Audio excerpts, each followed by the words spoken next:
के कलंक को मिटाने के लिए किया। नहीं वैदेही, तुम लंका में परपुरुष की यहाँ रहकर आई हो, इसलिए तुम्हारे चरित्र पर संदेह का अवसर उपस्थित होता है। अतः मैं तुम्हें नहीं अपना सकता।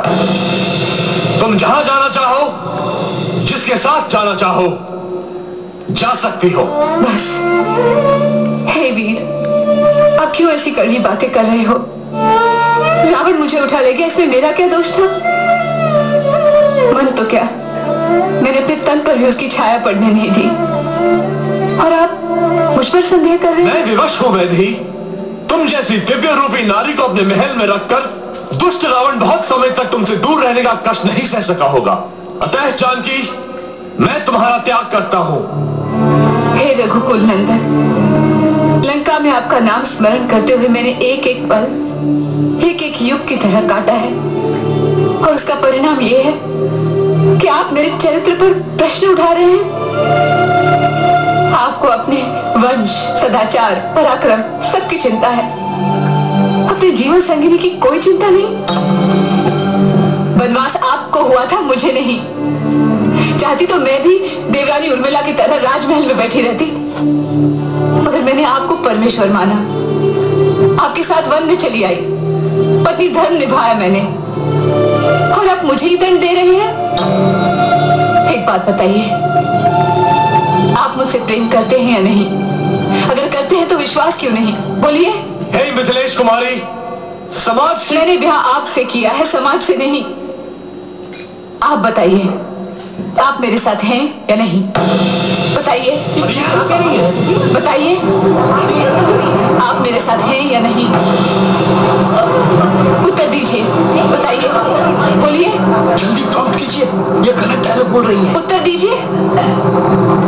सही बोल रही है। हे देवी मिथिलेश कुमारी, विजय नंदिनी, जनक दुलारी, शांत शांत। भैया आपसे क्रोधित हैं।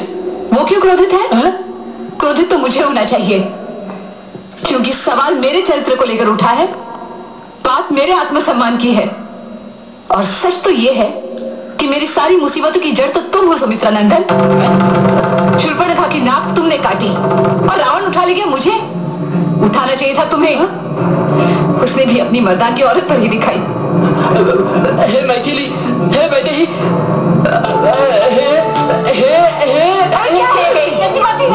आप दोनों भाई भालू और वानरों की सेना लेकर लड़े थे ना रावण से? मैं अकेले ही लड़ी थी उससे अशोक वाटिका में, तोड़ दिया था उसका मनोबल, छिन्न भिन्न कर दिया था उसके आत्मविश्वास को, हरा दिया था मैंने उसे वही अशोक वाटिका में। मरे हुए को मार गिराया युद्ध क्षेत्र में आपके भाई पराक्रमी श्री रामचंद्र जी ने। अगर मैं रावण की बात मान लेती ना देवर जी, तो बिना लड़े ही आप दोनों युद्ध हार जाते। फिर क्या होता आपके पराक्रम का, आपके वंश का, आपके सदाचार का? मेरे साहस, मेरे धैर्य, मेरे विश्वास, मेरे प्रेम का यही फल मिल रहा है आज कि भरी सभा में मेरा अपमान, मेरा परित्याग। हे मिथिलेश कुमारी, विजय नंदिनी, जनक दुलारी, अरे जानकी मेरी माँ, विषय से भटक रही हैं आप। अरे जल्दी से चिता खोल दो यार। हाँ, चल गई चिता, अब अग्नि में प्रवेश कीजिए। आप पवित्र हैं, उसमें कोई संदेह नहीं है। आपको केवल अग्नि में प्रवेश करना है और उतर जाना है। फिर भैया भी प्रसन्न, आप भी प्रसन्न, और हम भी प्रसन्न। बोलो सियावर रामचंद्र की, सीता मैया की। अब अग्नि में प्रवेश कीजिए और साबित करके दिखाइए। मुझे कुछ साबित वाबित नहीं करना है।